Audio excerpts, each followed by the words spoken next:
إن الحمد لله نحمده ونستعينه ونستغفره ونعوذ بالله من شرور أنفسنا ومن سيئات أعمالنا من يهده الله فلا مضل له ومن يضلل فلا هادي له وأشهد أن لا إله إلا الله وحده لا شريك له وأشهد أن محمدا عبده ورسوله أما بعد. Louange à Allah, le maître des circonstances, on le loue pour tout ce qu'il nous accorde comme bien et comme grâce. Et on lui demande de déverser ses grâces et ses bénédictions sur le prophète Mohammed sallallahu alayhi wa sallam, sa famille, ses compagnons et tous ceux qui les ont suivis jusqu'au jour de la rétribution.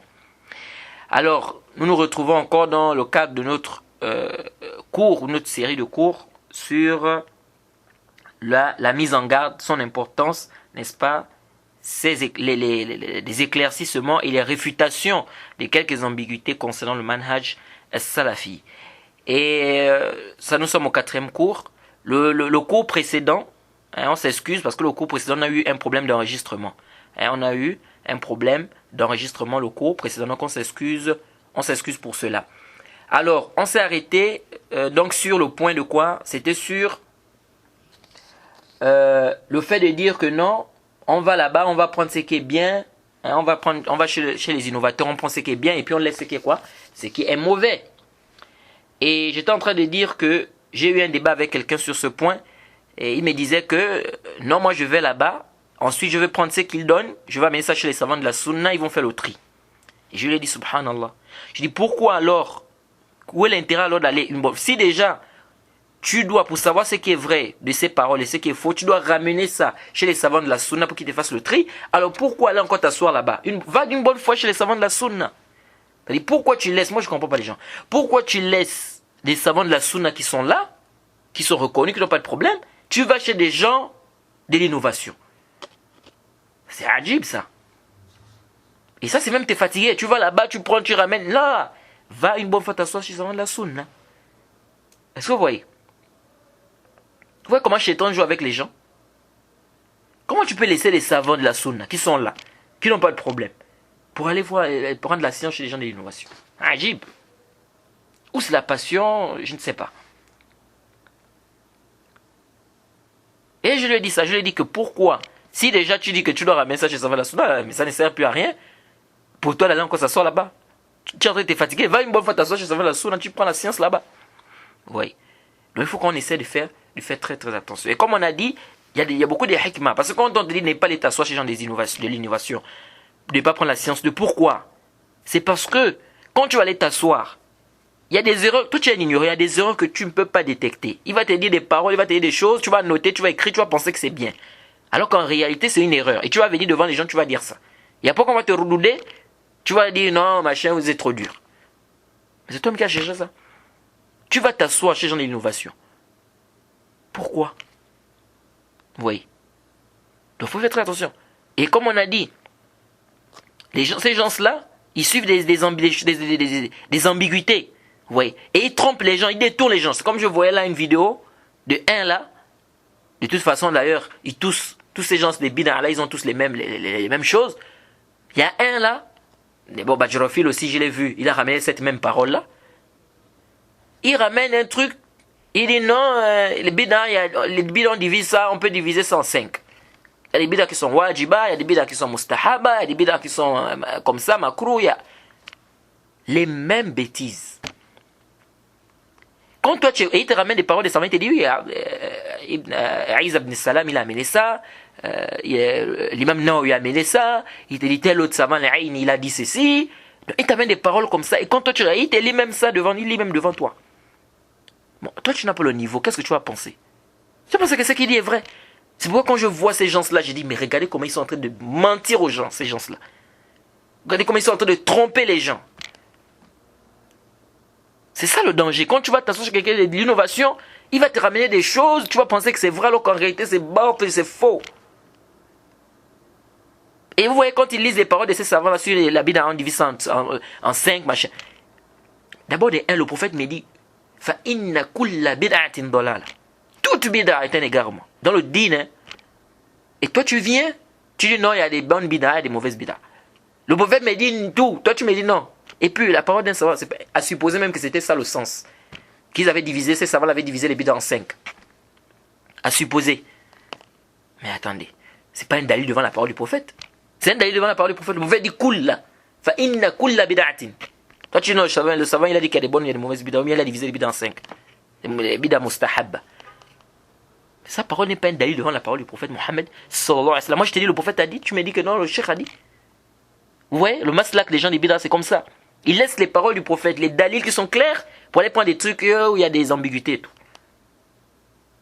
Et les mêmes Chartabi a répliqué à ça, tout ça.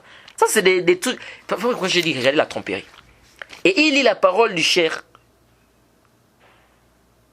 Hein? Il n'amène pas toute la parole. Il lit juste cette petite partie-là. Regardez. Hein? Or, ces savants sont en train de parler de la bid'a dans l'ouraoui, c'est-à-dire dans la langue arabe. Parce qu'il y a des savants qui ont fait rentrer la bid'a. Ils ont dit, la bid'a rentre dans les deux cas. Dans les choses du bas monde et dans les choses du din. Il y a d'autres qui ont dit oui, c'est vrai dans la langue arabe, bid'a, c'est quelque chose de nouveau, etc. Ils disent, mais quand on parle de bid'a interdite, ici on voit la bid'a dans le din, dans la religion. Ça c'est clair, la bid'a qui est interdite, c'est la bid'a dans la religion. Mais ces savants-là, quand ils ont fait ce taqsim-là, pourquoi? Parce qu'ils ont vu la bid'a de manière âme, de manière générale. Ils ont fait rentrer ça dans la langue arabe. C'est pourquoi ils te disent bid'a mustahab, bid'a wajiba, bid'a makruh, tout ça. Pourquoi? Parce que les choses de dunya, par exemple aujourd'hui la télévision, on peut dire que la télé c'est une innovation. On peut dire que l'ordinateur c'est innovation dans la langue arabe, bid'a dans la langue arabe. Jade, on peut dire que c'est innovation. Pourquoi? Parce que c'est quelque chose de nouveau. C'était pas là avant. Donc ces savants-là, ils t'ont parlé de bid'a ici dans la l'ouraoui, c'est-à-dire dans la langue arabe.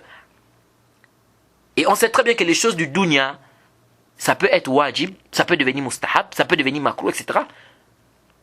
Même le téléphone, quand on dit le téléphone, à la base le téléphone c'est halal, mais ça peut devenir haram pour quelqu'un. Même l'ordinateur, ça peut devenir haram pour quelqu'un.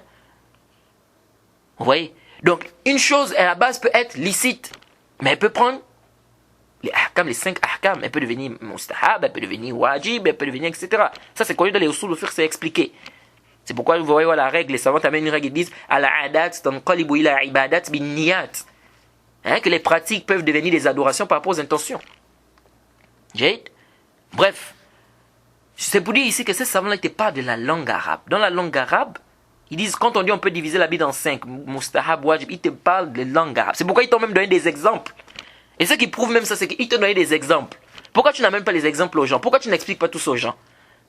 Ils disent parmi, par exemple, les bid'ah qui sont wajib, ils te disent par exemple l'apprentissage de la langue arabe. Ou de la grammaire. Mais tu comprends aisément que le cheikh ici ne te parle pas d'une bid'ah fiddin, il ne te parle de la bid'ah dans la langue arabe. Et effectivement, parce que, est-ce qu'au temps des compagnons, c'était une madrasa où on apprenait le nahu comme aujourd'hui là, et on a mubtada wa khabar comme ça, etc. Non. Donc, sur le point de vue de la langue arabe, on peut appeler ça bid'ah. Sur le point de vue de la langue arabe. C'est comme Omar ibn al-Khattab avait dit. Quelle bonne bid'ah. Dans la langue arabe. Jade. Mais shara'an, ça rentre pas dans les bid'ah. Si on prend la définition de la bid'ah, shara'an, ça ne rentre pas dans la bid'ah. Donc ces savants-là n'étaient pas de la bid'ah al-lourawi. Pourquoi toi tu veux venir tromper les gens? Tu amènes ça aux gens comme si tu veux faire comprendre aux gens que les savants ont dit qu'il y a des bonnes bid'ah dans le din, dans la religion d'Allah, on peut faire des bid'ah qui sont bonnes. Pourquoi tu fais le talbis là aux gens? Oui. Donc on doit faire très attention les frères. Écartez-vous des gens de l'innovation.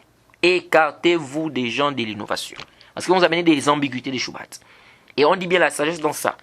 C'est que toi tu es ignorant. Quand tu vas aller t'asseoir, c'est pour ton propre bien qu'on te dit ça. Tu vas prendre des ambiguïtés qui vont te gâter le din. On a vu le hadith du prophète. Parce qu'il a parlé du bon compagnon, du mauvais compagnon. Et le prophète a dit que le musulman doit choisir avec qui il fait quoi? Khalilhu, c'est-à-dire que son ami, avec qui il marche, son compagnon. J'ai. Alors, revenons à notre cas, c'était juste une parenthèse, juste pour dire qu'on doit faire très attention. Le fait d'aller s'asseoir, les gens d'écouter les gens des innovations. On voit même des gens qui disent non, je veux quand même l'écouter. Non, mais l'écouter, non. Même l'écouter, non. Parce que tu vas aller peut-être l'écouter, il va balancer un truc, une ambiguïté, ça va rester dans ta tête et puis ça peut même ça peut gaspiller tout ton din. Une seule parole qu'il a eu à dire, là, ça peut gaspiller tout ton din. Il faut faire très attention. Il faut faire quoi? Faire très très attention aux gens de l'innovation. C'est pourquoi quand vous regardez même les salles, vous allez voir que beaucoup même refusaient d'écouter même. Un innovateur veut dire, je ne veux même pas un mot, je ne veux pas écouter. Pourquoi? Parce qu'ils ont trop des ambiguïtés. Parmi les ambiguïtés que certaines personnes apportent, les gens de l'innovation, et malheureusement, beaucoup de gens sont influencés par ça, par cette ambiguïté-là, ils te disent, vous interdisez aux gens d'aller prendre la science chez les gens de l'innovation. Mais les grands savants tels que Al-Bukhari, l'imam Al-Bukhari, l'imam Muslim et bien d'autres, ils ont rapporté des gens de l'innovation, tels que Imran ibn Hattan, Shababa et bien d'autres rapporteurs. Ils ont rapporté d'eux. C'était déjà de l'innovation. Ils étaient connus. Alors comment vous voulez venir nous interdire d'aller s'asseoir, de prendre la science chez les gens de l'innovation? C'est une ambiguïté que beaucoup de gens discutaient une fois avec des frères comment on appelle, la Côte d'Ivoire. On est sorti d'un cours et il m'a ramené ça. Je leur ai dit que les frères, vraiment, il faut aller s'asseoir chez Jean Bida, prendre la science Jean Bida, il faut faire attention parce que, regardez là, vous êtes tombé dans une ambiguïté parce que vous êtes parti vous asseoir là-bas. Parce que vous avez écouté tel. Mais ils disent non, quand toi tu viens de dire ça, les savants de la Sunna, les Bukhari, les Muslims, tout ce monde-là, tous ces savants-là, ils rapportaient des hadiths des gens de l'innovation. Pourquoi toi tu veux interdire aux gens d'aller ça, ça ne passe pas. Et j'ai dit, subhanallah, il y a un farqun kabir. Il y a une grande différence entre le fait de rapporter un hadith d'un innovateur et le fait d'aller prendre la science chez l'innovateur. Et on va détailler ça tout à l'heure, Inch'Allah. Donc pour dire que les gens sont influencés par ce genre d'ambiguïté là aujourd'hui. Et c'est grave. Et c'est grave. Nasallahu salam wa la'afia. On demande vraiment qu'Allah nous facilite. Alors, nous disons tout d'abord, la question sur le fait de rapporter des hadiths, des gens de l'innovation, tout d'abord c'est une question même à débat entre les gens des hadiths. Hein? Et il y a plusieurs avis des savants dans ça. Et de manière globale, on résume ça en 3 avis. Tous les avis, on les résume en 3. On a un avis qui dit, on ne prend pas de manière absolue. Prends pas les hadiths. Il faut bien comprendre. Riwaya, ici on parle de riwaya, de prendre des hadiths. D'autres ont dit, on ne prend pas de manière absolue. D'autres ont dit, on peut prendre de manière absolue. Hein? Qu'on prend mutlaqan. Et d'autres ont fait le tafsil. C'est-à-dire, ils ont détaillé. Et ceux-là qui ont dit en détail, ils ont aussi divergé entre eux, ce détail. Mais de manière globale, ceux qui ressortent de leur avis, ils disent quoi? C'est-à-dire, de manière globale, ceux qui ont fait le tafsil, ils disent, ou l'avis qui est prépondérant de ceux-là, c'est quoi? Ils disent, on fait la différence entre celui qui appelle à Sabida et celui qui n'appelle pas Sabida. Et cette mas'ala est traitée dans les livres de hadith. On parle de ce sujet. Hein? On dit même que le zahir, l'avis des Imam Bukhari et Muslim, c'est comme s'ils étaient d'avis. C'est-à-dire, ils ne voyaient pas la différence entre celui qui appelle et celui qui n'appelle pas le bida. Bref. Donc ça déjà, c'est une question d'abord entre les savants de la sunna. C'est d'abord une question de quoi? À débat. Il y en a d'autres qui disent qu'on pouvait prendre, d'autres qu'on ne pouvait pas. Et comme je lisais on appelle une parole du cheikh Rabi' ibn Hadi al-Madkhali, il disait que ceux qui ont dit qu'on ne prend pas les hadiths des gens des bid'a de manière absolue, il dit ça là même c'est pas sahih. Il dit ça c'est pas juste, ça on peut même pas prendre ça. Et ça vient même contredire quand on voit le tatbiq, l'application des savants des hadiths et tout, ce n'est pas le cas. Alors, et ici il faut rappeler que tout ça d'abord c'est à une condition, hein, qu'il ne soit pas un menteur. Ah oui, vous devez savoir ça. Quand on me dit ici que on prend le hadith d'un innovateur, il faut la condition doit être là d'abord que ça ne soit pas un menteur. Parce que si c'est un kadzab, il t'a un kalam. Si c'est un menteur, c'est pas la peine. Bida, pas bida, on n'a plus besoin de prendre son hadith parce que c'est un menteur. Donc il faut qu'il soit quoi? Véridique. D'abord. Et à la fois, il disait, mais comment ça véridique? C'est un innovateur. Je lui ai dit, mais qui t'a dit que tout innovateur était menteur? Je lui ai dit, qui t'a dit que tout innovateur était menteur? Quelqu'un peut être, c'est quelqu'un de bida, mais c'est pas un menteur. C'est pas un menteur. Comme vous pouvez aussi trouver quelqu'un, il est dans la sunna, mais c'est un bon menteur. Hein?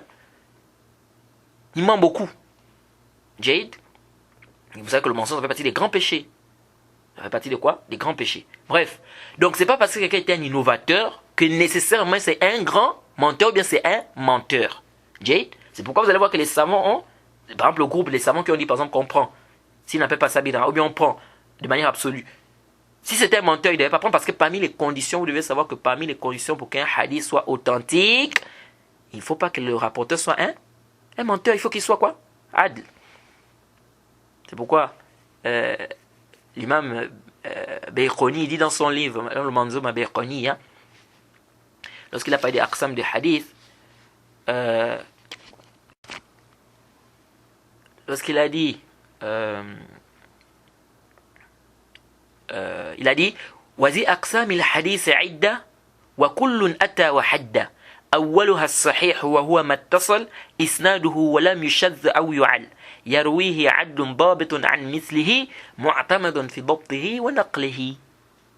Ouais, il a ramené ici les 5 conditions bittifaq par consensus, parce qu'il y a d'autres conditions aussi que d'autres ont ajoutées, c'est un khilaf, mais les 5 conditions par consensus, il faut que la personne soit adl. Et il doit être dabit. Donc déjà le adal là ici, ça, on dit déjà, on enlève déjà le kazab. Kazab ici, intaha kalam. Quelqu'un qui est menteur, c'est plus la peine, on ne prend pas son hadith, c'est même pas la peine. Okay? Donc ici, quand on dit que les savants ont divergé sur le fait de prendre des hadiths d'un innovateur, on a dit, il faut rappeler, il faut savoir que c'est d'abord la condition essentielle, c'est quoi? Qu'il ne soit pas un menteur. Parce que s'il est un menteur, déjà à cause de ce mensonge, on ne prend pas son hadith. Okay? Alors puis nous disons, en répliquant à cela, nous allons répliquer à cette choubha-là. Nous disons ceci, que ça c'est ce qu'on appelle ar-riwaya. On appelle ça quoi? Ar-riwaya, c'est-à-dire que c'est comme il transmet. L'innovateur ne fait que transmettre le hadith. C'est comme une transcription ou un rapportage, un naql. Il faut dire ainsi. C'est un naqil. Jay, il transcrit la parole telle qu'elle a été dite. Il dit la parole telle qu'elle a été dite. On appelle ça, c'est un naqil, c'est-à-dire, il dit, Mohammed a dit ça. C'est fini, il est parti. Qasim a dit ça. C'est fini, il est parti. Ibrahim a dit, on a dit condition, il ne faut pas qu'il soit un menteur. Si c'est un menteur, ce n'est pas la peine. Il dit, Mohammed a dit ça. Ibrahim a dit ça. Ce n'est pas un menteur. Ici, on dit quoi? Il a fait ce qu'on appelle le naql. Donc c'est ce que ici quand les savants prenaient des hadiths, des gens d'innovation, ce n'était que du naql. C'est-à-dire il n'y a pas il n'explique rien ici. Il n'apporte pas des exégèses, des commentaires. Il transmet juste le hadith, comme il a entendu. On m'a dit qu'il a dit comme ça, point. C'est fini. On a bien dit qu'il ne faut pas qu'il soit un menteur. Donc ici il y a une grande différence entre ça. Comment tu veux comparer ça et le fait d'aller prendre la science chez un innovateur? Toi, lorsque tu vas t'asseoir chez un innovateur pour prendre la science, qu'est-ce qu'il fait? Il commence à t'expliquer le hadith. Ce hadith, on retient ça à l'intérieur. De ce hadith, on comprend ça, on comprend ça. De ce hadith ici, on va dire ici qu'on ne peut pas dire que Allah est au-dessus des 7 cieux. De ce hadith, on va dire... Donc, il va t'amener déjà des explications. Il t'apporte des commentaires. Il explique des mots. Il te cite même des savants, parfois des savants que tu ne connais même pas. Tel savant dit comme ça sur ce hadith. Tel savant a expliqué comme ça dans son livre. Ici, il y a une grande différence. Moi, je ne comprends pas les gens. Comment tu peux venir comparer ça? Le fait d'aller t'asseoir chez un innovateur, il t'apporte des explications, des détails, il te met des commentaires, etc. Et le simple fait de prendre le naql de l'innovateur. C'est-à-dire ici, ces savants-là, quand ils rapportaient des hadiths, des gens de l'innovation, ils faisaient ce qu'on appelle le naql. L'innovateur ne dit que ce qu'il a entendu. Haddathani fulan, haddathani fulan, haddathani fulan, qala Rasulullah sallallahu alayhi wa sallam. C'est fini. C'est ce qu'on prend. Le sharh, on n'a pas besoin de son sharh, de ses tafsilat, de ses commentaires. Non. Pourquoi? Parce que là, s'il rentre dans les commentaires, les explications, là, il peut faire entrer quoi? Il peut commencer à faire entrer sa croyance là-dedans. Il peut commencer à faire entrer ses exégèses à l'intérieur. Ce qu'il a appris. Il peut commencer à faire entrer ce que on lui a enseigné. Et il va t'enseigner ça à toi. Et là, déjà, tu prends des ambiguïtés, ça rentre dans la tête. Il faut faire la différence. Donc, on ne peut pas venir comparer.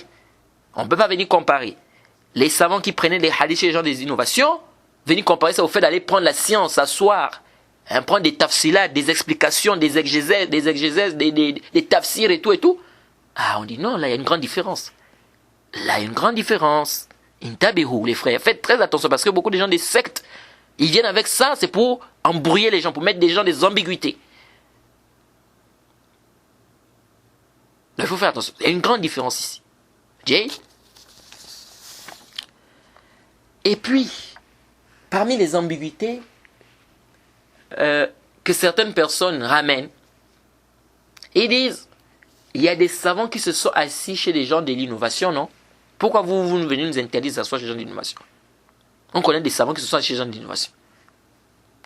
Bien.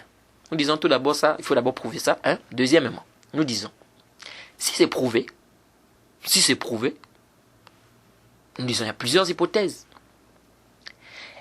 Premièrement, on peut dire, est-ce que ce n'est pas possible? Quand tu dis non, il y a un savant qui s'est assis chez les gens de l'innovation. On a vu, il y a des savants qui se sont assis chez les gens de l'innovation. On dit Jade. Est-ce que c'est pas possible que lorsqu'il s'est assis là-bas, il ne savait pas que c'était un innovateur? C'est-à-dire, est-ce que c'est pas possible que lorsque ce savant-là s'est assis, il ne savait pas que cette personne-là c'est un innovateur? C'est pas possible ça? C'est possible. Tu peux pas venir dire ici que c'est pas possible. Cette hypothèse-là, c'est possible que ça soit le cas. Jay? Donc, venir affirmer, c'est-à-dire, si toi tu veux venir affirmer qu'il savait, il faut que tu ramènes des preuves. À ce moment-là précis, je dis bien à ce moment, parce qu'il peut le savoir même après. Mais à ce moment-là, quand il est allé s'asseoir, est-ce qu'il savait? Ça, c'est d'abord un. Deuxièmement, n'est-il pas possible qu'il se soit assis là-bas avant que cette personne-là ne devienne innovateur? C'est pas possible. C'est possible, oui ou non? C'est-à-dire, lorsque tu dis non, il y a des savants. On a vu qu'il y a des savants qui s'étaient assis chez les gens de l'innovation. DJ, ils s'étaient assis chez les gens de l'innovation. C'est pas clair. Est-ce que c'est pas possible qu'il se soit assis là-bas avant que cette personne ne devienne innovateur? Est-ce que tu peux être sûr, tu peux confirmer avec des dalils que lorsqu'il s'est assis chez cette personne-là, il était déjà innovateur? C'est possible, non, ou c'est pas possible? C'est possible qu'il se soit assis, la personne n'était pas encore innovateur, et la personne est devenue innovateur après. Jade? C'est même possible qu'il se soit assis en cas de contrainte. C'était par exemple une science d'Orori, et il n'y avait personne chez lui qui pouvait, chez qui il pouvait prendre cette science, sauf là-bas. C'est-à-dire c'était d'abord une science d'Orori. C'est très important de rappeler ça. D'Orori, c'est-à-dire que c'est obligatoire sur lui, il faut qu'il ait ça. Et il ne pouvait prendre ça chez personne d'autre sauf là-bas. Et en même temps, c'est un savant. C'est un savant. Donc il peut quand même distinguer les égarements. Jade, même si on dit, comme on a rappelé, qu'il est même possible, même si quelqu'un est savant, il est possible qu'il va s'asseoir chez les gens des sectes et il soit influencé. Jade, personne à l'abri de l'égarement, comme disait le cher Robert, il y a des grands savants qui sont partis s'asseoir chez les gens des bidars, et ils ont fait quoi? Ils ont dévié après. Jade, il y a des savants qui sont allés s'asseoir, ils ont dévié. Il a même cité des noms. Alors, donc, de manière générale, il est possible. Tout ce qu'on a apporté, c'est des hypothèses, c'est possible. Jade. Mais comment tu peux venir t'appuyer? Si ces hypothèses-là sont possibles, comment tu peux t'argumenter de ça pour permettre aux gens d'aller s'asseoir chez les gens de l'innovation? Un truc où peut-être il y a des hypothèses. Et même si c'était prouvé que oui, c'était pendant qu'il y avait la personne était déjà un innovateur, ou bien il savait, ou bien comme ça. Même si c'est prouvé, il y a là, on accepte. Là où c'est-à-dire, descendant, on accepte, on dit ok, même si c'est prouvé. Nous disons, mais ça, c'est pas un dalil. Ça, c'est pas un dalil, ça. J'ai dit, ça, c'est pas un dalil. Pourquoi? Nous disons, on a vu les hadiths du prophète. Je vous ai cité les hadiths du prophète, non? Où le prophète nous parle ici du mauvais compagnon et tout, d'éviter, il nous met en garde contre le mauvais compagnon. Le Coran nous dit de ne pas s'asseoir avec les gens qui suivent les trucs équivoques, etc., qui partagent les versets d'Allah. Plusieurs hadiths, le prophète nous demande de fuir les shubhat. On a mis le hadith comment on appelle? Parce que le prophète dit de fuir Dajjal et tout, à cause des shubhat et tout. Et plusieurs textes sont venus nous montrer qu'on doit fuir quoi? On ne doit pas s'asseoir avec les gens de l'innovation, on ne doit pas être avec les gens des bid'ah, on ne doit pas suivre les shubhat, etc. Mais tous ces textes-là, ça vient du prophète. Maintenant, toi, tu laisses ça pour aller t'argumenter de l'acte d'un savant. On dit, mais c'est grave ça. Et à supposer que ça soit vrai, c'est assis. Ok, ça ne devient pas une dalil ça. Pendant qu'on a des nusus, des textes, des hadiths, les versets du Coran qui nous demandent de ne pas, s'asseoir avec les gens de l'innovation, qui patauchent sur les versets d'Allah. Et toi tu laisses ça pour venir suivre la parole de l'acte. C'est comme je discutais une fois avec un frère, on débattait, c'était sur la mas'ala du tahiyat al-masjid. Est-ce que c'est obligatoire, c'est pas obligatoire? On débattait, après il me dit, je lui demande où est ton dalil, il me dit, il me ramène un cher qui est vendu, il me dit, un tel cher, il est rentré un jour dans la mosquée, s'est assis. Il dit, ça prouve que non, ça prouve que c'est parce que si c'était obligatoire, il ne devait pas s'asseoir. Je dis, ça c'est pas un dalil que tu me ramènes. Ça c'est pas un dalil ça. Quand je te demande un dalil, tu me dis, le prophète a dit, les compagnons, ou bien c'est venu comme ça dans un verset, dans le hadith, etc. Mais tu ne vas pas prendre l'acte de quelqu'un, d'un savant. L'acte d'un savant, tu prends ça comme un dalil. Non. Il faut faire très attention, les frères. Comme disait l'imam Ahmed, et on rappelle toujours ça. Al-hujjatu fil athar. Al-hujjatu fil athar. Les dalils se trouvent dans les textes. Et puis, on a même le hadith des salafs. Les salafs, les compagnons du prophète. Ils demandaient qu'on ne doit pas s'asseoir chez les gens des innovations, des ahwa, des passions, etc. Ibn Abbas, il a été rapporté d'Ibn Abbas, comme l'a rappelé l'imam al-Ajurri, bisnadin sahih. Ibn Abbas, radiallahu anhu, قال لا تجالسوا أهل الأهواء فإن مجالستهم ممرض للقلوب. Ibn Abbas, que le compagnon du prophète, il dit ne t'assois pas avec les gens des passions, car le fait de s'asseoir avec eux, ça rend les cœurs malades. Ça rend les cœurs malades. Ibn Abbas qui dit ne t'assois pas avec les gens des passions. L'imam al-Darimi, il a rapporté dans son livre, dans son musnad, bisnadin sahih, que Al-Hassan al-Basri et Ibn Sirin, rahimahumullah, qui sont des tabi'in, ils ont dit quoi? La tujalisu ashab al-ahwa wa la tujadiluhum wa la tujadiluhum wa la tasma'u minhum wa la tasma'u minhum. Ils ont dit ne vous asseyez pas avec les gens des passions, ne débattez pas avec eux, ne les écoutez pas. Voilà la voix des salafs. Voilà la voix des salafs. Et quand vous regardez beaucoup de musulmans aujourd'hui, vous voyez bien qu'ils sont loin de tout ça. Jade. Donc, on ne doit pas s'asseoir avec les gens de l'innovation. Jade. Et vous allez voir des gens, ils vont venir, non mais ils amènent des cas isolés, non mais parfois c'est ceci, parfois il y a telle contrainte. On n'est pas au niveau de tout ça, contrainte, tout ça. Nous on parle du hukm de manière générale. Pourquoi les gens veulent mélanger les choses? Parmi les choses que beaucoup de gens disent aujourd'hui, ils disent, avant qu'on déclare que quelqu'un est un innovateur, il faut d'abord iqamatul hujja. C'est-à-dire, il faut d'abord lever l'argument. En réalité, cette parole-là, quand on regarde les salafs, ils ne conditionnaient pas iqamatul hujja pour chaque bid'a comme ça. Non, ça dépend, il faut faire le tafsil. Et cette question fut posée au cher Rabi' ibn Hadi al-Madkhali, hafizahullah. On lui a posé la question.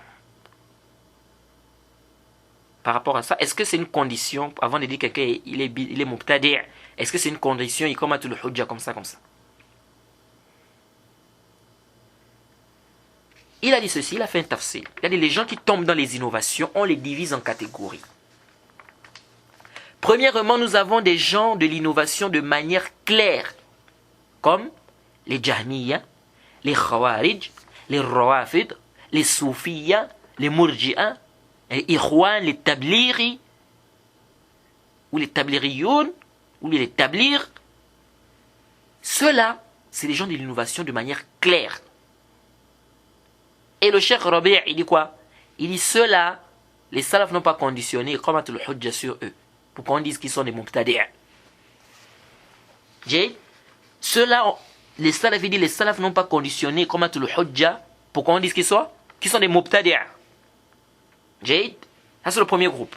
Donc c'est une bid'a qui est claire, qui est connue, comme le Rawafid comme ça, les Khawarij comme ça, ça on dit mubtadi'. Nous avons un deuxième groupe. C'est quelqu'un par exemple, ou bien des gens, ils faisaient partie des gens de la sunna. Ou quelqu'un, il faisait partie des gens de la sunna. Puis il est tombé dans une innovation claire. Comme le fait de dire que le Coran est créé. Ou par exemple sur le destin, al-Qadari, comme les Qadariya. Ou bien il a des pensées des Khawarij. Il dit celui qui fait un grand péché sort de l'islam. Ça c'est des bid'a qui sont clairs. Le Cheikh Rabi' il dit celui-là on dit qu'il est mubtadi'. Celui-là on dit qu'il est mubtadi'.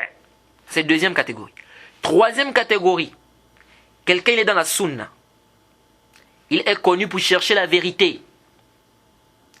Mais il est tombé dans une innovation qui est subtile. J'ai une innovation qui est quoi? Qui est un peu subtile. Le Cheikh Rabi', hafizahullah, il dit, lui là, s'il est déjà mort, il n'est pas permis qu'on le traite d'innovateur. Ça, c'est pas moi qui dis, hein. C'est le Cheikh Rabi' ibn Hadi al-Madkhali qui le dit. Hafizahullah. Il dit, celui-là qui tombe dans une bid'a qui est khafiya, comme ça, subtile, c'est-à-dire qui n'est pas une bid'a claire, comme on a dit là-bas, le Cheikh Rabi' dit, celui-là, s'il est déjà mort, on ne le traite pas, il n'est pas permis qu'on dise qu'il c'est un innovateur. Au contraire, il dit, on parle de lui en bien. Il dit, mais s'il est vivant, suivez, il dit, s'il est vivant, on le conseille. On lui montre la vérité. On ne se précipite pas à le traiter d'innovateur. C'est le Cheikh Rabi' qui dit ça. Il dit, s'il est encore vivant, il est tombé dans une bid'a khafiya. Il faut bien faire la différence. On a fait la différence ici entre des bid'as qui sont claires et ce genre de bid'as qui sont subtiles, etc. Jade, il dit, s'il tombe dans ça, on ne se précipite pas à dire que c'est un innovateur. On fait quoi? On donne les conseils, on lui montre la vérité. Mais attention, qu'est-ce que le Cheikh Rabi' il dit après? Hafizahullah. Il dit, mais s'il persiste, alors là, on le traite d'innovateur. Jade, s'il persiste, alors là, on le traite d'innovateur. Donc ce tafsir que le Cheikh a eu à faire là, machallah, c'est très bien. Si le musulman a bien compris cette taksimat là, alhamdulillah. Jade. Donc ce tafsir il est très important. Donc, comme ça, venir dire aux gens, à chaque fois que pour dire quelqu'un est mubtadi', il faut nécessairement, il commente le hujja. Non, regardez un peu, je vous prends un exemple. Quelqu'un aujourd'hui, il fait des khutbahs, il prêche, il dit, celui qui dit que le Coran est créé, c'est un kafir. Celui qui dit que le Coran est créé, c'est un kafir. Jade. Et on le voit, un mois après, il vient, il dit, celui qui dit que le Coran est créé, il n'est pas kafir. Ou bien lui, il vient après, il dit le Coran a été créé. Jade, il dit quoi? Lui, il vient, il dit le Coran a été créé. Subhanallah. Lui, là, on va faire quel komatul hujja. Lui-même, il s'est déjà fait komatul hujja. Lui-même, il s'est déjà fait. Puisque c'est lui qui prêchait tout le temps dans la mosquée, que celui qui dit que le Coran est créé, c'est un kafir. Il ramenait même des preuves. Il ramenait des paroles des aqwal, des salaf et tout et tout. Lui, là, on va encore faire quel komatul hujja. Lui-même, il s'est déjà fait komatul hujja. Vous voyez? Donc, ici, il faut faire attention. Donc, dire comme ça, c'est pourquoi le Cheikh Rabi' dit ça. Il dit, mettre comme condition, komatul hujja, pour dire que quelqu'un est mubtadi' de manière absolue, il dit ça, fihi nazar. Il dit c'est pas sahih ça. Il dit que ça ce n'est pas quoi? Ce n'est pas correct. Donc il y a un tafsir, il faut faire le tafsir. Et c'est vrai, quand vous regardez même les aqwal des salafs, si vous repartez bien les aqwal des salafs, vous allez trouver ça. Vous allez voir que parfois, les salafs, quand il s'agissait des bid'ah qui sont clairs comme ça, comme les qadariyya, c'est pourquoi le Cheikh Rabi', quand il a même ramené le hadith de Ibn Omar, le Sahih Muslim, vous connaissez tous le hadith de Jibril, c'est connu. Mais le début de ce hadith, l'histoire de ce hadith, lorsqu'on est venu, on lui a dit qu'il y a des gens là-bas qui disent comme ça sur le destin. Il a dit quoi? Il a dit, il faut leur dire que je me désavoue d'eux et qu'ils sont désavoués de moi. Et que si l'un d'entre eux donne en sacrifice la moitié de qu'on appelle la montagne en or, etc., ce ne sera pas accepté d'eux jusqu'à ce qu'ils croient au destin. Et ensuite, il a amené quoi? Le hadith. Il dit, j'ai entendu mon papa dire, etc. Il a amené le hadith de Jibril. Donc, ici, c'était pas Iqamatul Hujja. Donc, avant de dire qu'il se désavoue d'eux, il a même dit, il faut leur dire, allez leur dire, si vous les rencontrez, ou si tu les rencontres, il faut leur dire. Donc, il n'a pas conditionné, c'est Iqamatul Hujja. Jade. Donc, il faut faire attention. Iqamatul Hujja, on dit oui. Mais avec le tafsil, comme les savants dit, comme le Cheikh Rabi' ici, il explique. Jade. Parmi les choses qu'on entend, et vous pouvez trouver ça dans le livre du Cheikh Rabi', il y a un livre là, qu'on a regroupé un peu ses aqwal dans le Jarh wa Ta'dil, je ne m'abuse, en 2 ou 3 tomes comme ça, où on lui a posé la question, il a détaillé ça là-bas. Jade. Parmi les choses qu'on entend beaucoup de gens dire aussi aujourd'hui, lorsque tu fais une réfutation à quelqu'un, il faut d'abord lui donner le conseil au préalable. Il vient te dire non, est-ce que tu lui as d'abord donné un conseil? Donc, si tu veux faire la réfutation, donne d'abord le conseil avant. Si tu veux faire la réfutation, non. On dit oui. Subhanallah. Est-ce que c'est une condition ça? C'est-à-dire, pour faire la réfutation à quelqu'un, c'est une condition de donner le conseil. Oui, c'est bien de donner le conseil avant de faire la réfutation, mais c'est une condition. Ne venez pas conditionner ce cas-là, n'a pas conditionné. Où est votre dalil pour mettre ça comme condition? Le prophète Mohammed sallallahu alayhi wa sallam dans le Sahihain, hadith de Bukhari et Muslim, hadith de Aïcha, il dit, qala Rasulullah sallallahu alayhi wa sallam, il dit ceci que le prophète a dit, ما بال أقوام يشترطون شروطا ليست في كتاب الله كل شرط ليس في كتاب الله فهو باطل وإن كان 100 شرط. Le prophète dit, وإن كان 100 شرط. Le prophète dit, quand les gens admettent des conditions qui ne figurent pas dans le livre d'Allah, toute condition qui n'est pas dans le livre d'Allah, c'est une condition qui est nulle. Même si c'est 1000 conditions. C'est le prophète qui dit. Il dit même, plutôt 100. Le prophète dit même si c'est 100 conditions. C'est le prophète qui dit ici dans le hadith de Bukhari Muslim. Quand les savants te disent, il n'y a pas de mal de mettre des conditions qui ne contredisent pas le Coran et la Sunna. Mais lorsqu'on met une condition qui vient en contradiction avec le Coran et la Sunna, c'est bâtil ça. Donc quand vous venez ici conditionner, ça c'est une adoration. La mise en garde est une adoration. La mise en garde c'est une adoration parce qu'ici, c'est en guise de nusah, et nasiha, pardon. Donc c'est en guise de conseil. Hein? Et tu le fais, c'est quoi? C'est pour que tes frères, comme tu ordonnes le bien, tu ne veux pas que tes frères tombent dans les innovations, dans les ambiguïtés, dans l'égarement. C'est une adoration. Donc si tu veux conditionner quelque chose dans une adoration comme ça, il faut ramener des preuves. Et les salafs n'ont pas conditionné ça. Les salafs ne conditionnaient pas le conseil avant de faire une réfutation. On ne dit pas que c'est pas bien. Oui, c'est bien. Donner d'abord le conseil à la personne avant de réfuter la personne de manière publique. Oui, ça, il n'y a pas de doute. C'est bien. Mais de là à faire de ça comme étant une condition, à chaque fois, tu dis, non, est-ce que tu l'as d'abord donné le conseil? Non, est-ce que tu l'as. Et il te fait, c'est-à-dire, il veut te faire un zam. C'est comme s'il veut te réprimander du fait que tu n'es pas d'abord donné à la personne le conseil. Non. Prenez par exemple le hadith de Muslim. Le hadith qu'on a cité précédemment, le hadith de Jibril. Quand Ibn Omar dit, faut dire à ces gens-là que je me désavoue d'eux. Ici, quand il dit c'est désavoue, c'est pas déjà une mise en garde? Parce que ces tabi'in là, ils sont venus poser la question. Et vous voyez, c'est le usloub. C'est pourquoi de ce hadith-là, on tire plusieurs fawaïd. C'est le usloub des salafs. Ils ont vu qu'il y a un problème, ils ont dit, les compagnons du prophète sont là à la Mecque, allons-y, on va demander, on va poser la question. Ils sont allés poser. On est revenu vers les savants. C'est pourquoi quand vous voyez quelqu'un qui ne vous renvoie pas aux savants, vous voyez quelqu'un, il ne renvoie pas aux savants, sachez que cette personne-là a des problèmes. Ça, c'est le maslak des gens des bid'ah. On doit revenir aux savants, surtout dans des questions compliquées. On doit revenir à qui? On doit revenir aux savants. Comme elle a dit, demandez aux hommes de science si vous ne connaissez pas. Jade. Alors, je disais ici que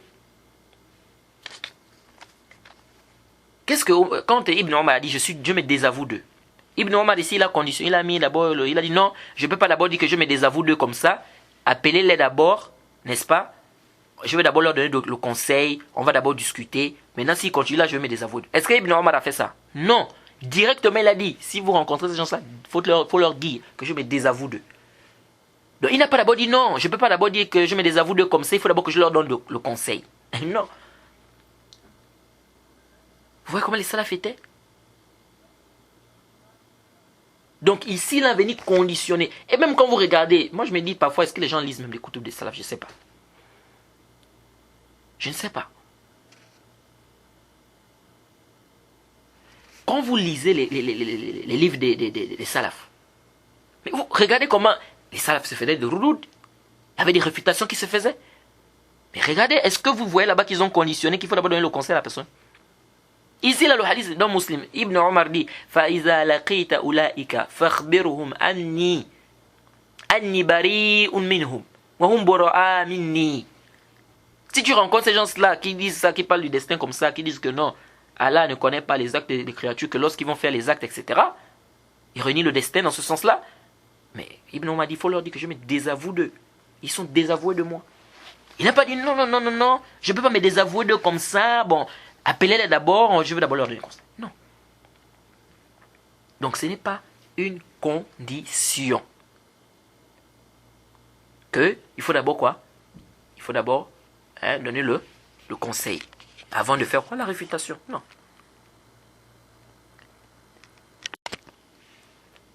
Donc c'est bien d'abord de conseiller la personne avant de réfuter, c'est bien, il n'y a pas de mal. Mais de là à faire de ces conditions, au point où si la personne n'a pas fait, c'est comme s'il a fait un péché, ou bien c'est comme s'il a désobéi à Allah, là on dit non, là il y a un problème. Ou bien que sa mise en garde n'est pas acceptée auprès d'Allah. Pourquoi? Parce qu'il n'a pas d'abord fait le compte. Non, là on dit intabi.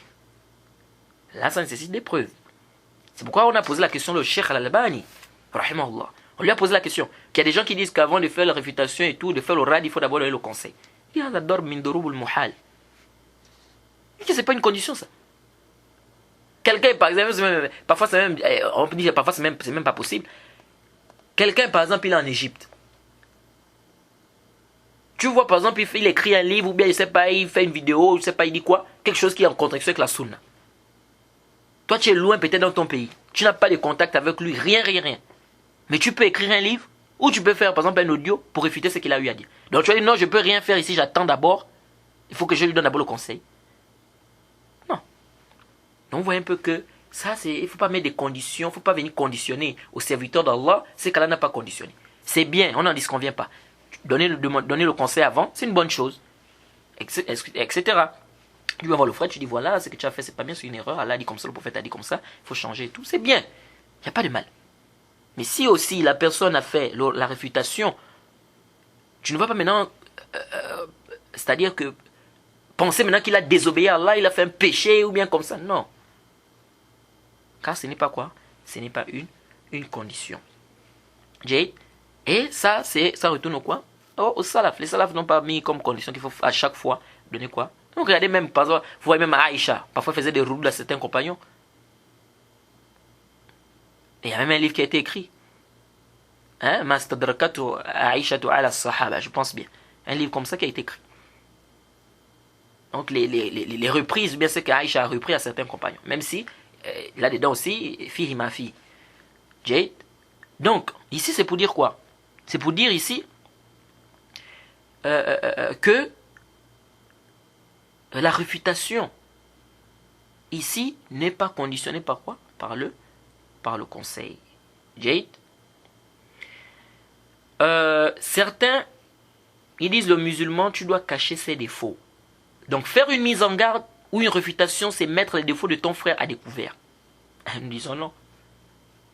Là, tu as mal compris les sources, tu as mal compris les textes. Nous disons oui, nous devons cacher les défauts du musulman. Mais quand? S'il fait ses erreurs en cachette. S'il fait les erreurs en cachette. Par exemple, je vois un frère en train de boire le vin en cachette. Oui, ici je cache. Je viens, je lui dis, ah mon frère, je lui donne le conseil. Je dis, mon frère, vraiment, tu sais, l'islam a interdit de boire le vin. C'est interdit. Ce que tu fais, c'est pas bien. Hein? Je ne vais pas aller dévoiler ce genre. Non, je cache. Ça n'a pas de problème. Mais lorsqu'il fait des erreurs en public, c'est pourquoi on a vu, hein, le cours précédent, quand on a parlé du truc de la médisance, les cas qui sont acceptés, on a vu quoi? Qui n'aura pas la médisance, on a vu celui qui fait quoi? La perversité de manière quoi? Ouverte, c'est-à-dire ouvertement. On a parlé de ça. Alors ici, là, s'il fait ses erreurs là en public, il égare les gens en public, ici on doit réfuter ça en public. Ah oui! Parce qu'il est en train d'égarer les gens là. Parce que si on ne le fait pas, les gens vont continuer à s'égarer. Car il n'y a aucune réfutation. Donc ici on doit réfuter en public. Quelqu'un est en train d'égarer les gens comme ça, tout de suite, oh, allez. Si c'était entre lui, ça dit que lui-même il fait sa bida, ça c'est autre chose. Là je ne veux pas aller... Il cache sa bida, il cache sa bida, je ne veux pas prendre ça, aller publier ça aux gens comme ça. Non. Hein, sauf si maslaha et tout, mafsad et tout. Mais s'il fait la chose en public, on dit non, là, rad, on doit lui faire un rad. Et quand vous regardez même les réfutations des compagnons entre eux, sur le muta'a, sur le riba, mais lisez les koutoub. On va dire que non, ici, là, on ne doit pas faire ça en public, ça doit être forcément en cachette ou bien comme ça. Non, tu as mal compris les textes. S'il fait ça en public, il égare les gens. Hein, comme les gens qui font des vidéos qui sont partout balancées dans le monde entier. Tu me dis non, il ne faut pas que je fasse en public. Non, ici on doit faire en public. Donc ça montre clairement que les salafs n'ont pas compris. Hein, que le fait de cacher les défauts du musulman, c'est ce que ça signifie. Ça signifie que si quelqu'un fait des innovations, si quelqu'un égare les gens en public, on doit se taire. On ne doit pas faire la réfutation en public. Jay, ça c'est une erreur de comprendre ça. Alors, Inch'Allah, on va s'arrêter ici concernant ce cours. Jade. Et Inch'Allah, on va continuer le cours prochain. Jade. On va continuer à réfuter, n'est-ce pas, les ambiguïtés que les gens apportent par rapport au manhaj salafi, parmi lesquels on va commencer par ça le cours prochain. Il y a des gens qui disent que le jarh mufassar, ou bien le jarh, s'il y a par exemple 10 savants qui ont fait le ta'dil, qui ont fait les éloges de quelqu'un, et qu'il y a un qui vient faire la critique, ils disent on ne prend pas parce qu'il est seul. Hein? Ils disent quoi? On ne prend pas parce qu'il est seul. Comment 10 savants, ils ont fait l'éloge, lui il est seul, il fait la critique, non on ne prend pas. On va voir ça, est-ce que cette qaïda là, c'est vraiment comme ça qu'on doit travailler avec, ou bien est-ce que d'abord elle est vraie, elle est correcte? Inch'Allah, nous allons refuter ça, et puis nous allons, peut-être le cours prochain, ce sera le dernier cours, nous allons terminer par quelques autres ambiguïtés que les gens apportent par rapport au manhaj salafi. Comme vous savez, ces ambiguïtés-là sont en pêle-mêle, il y a trop. On ne peut pas, c'est-à-dire que les limiter, hein, et même commencer à réfuter à toutes ces ambiguïtés-là, vraiment, je ne sais pas, on pourra faire une série de cours, une série, peut-être qui n'en finira pas, vous voyez. Parce que chaque jour, les gens apportent des ambiguïtés, chaque jour, les gens ramènent des choses, vous voyez. Donc, on va essayer, Inch'Allah, de réfuter un peu les ambiguïtés les plus répandues, et Inch'Allah, on demande qu'Allah, que ça soit bénéfique pour les frères et qu'Allah nous facilite. Donc, on s'arrête par ici pour ce cours. On se retrouve au cours prochain, Inch'Allah, dans la continuité de la réfutation des ambiguïtés que les gens ramènent concernant le manhaj salafi. Subhanaka Allahumma bihamdik, ashhadu an la ilaha illa anta astaghfiruka wa atubu ilayk. Assalamu alaikum wa rahmatullahi wa barakatuh.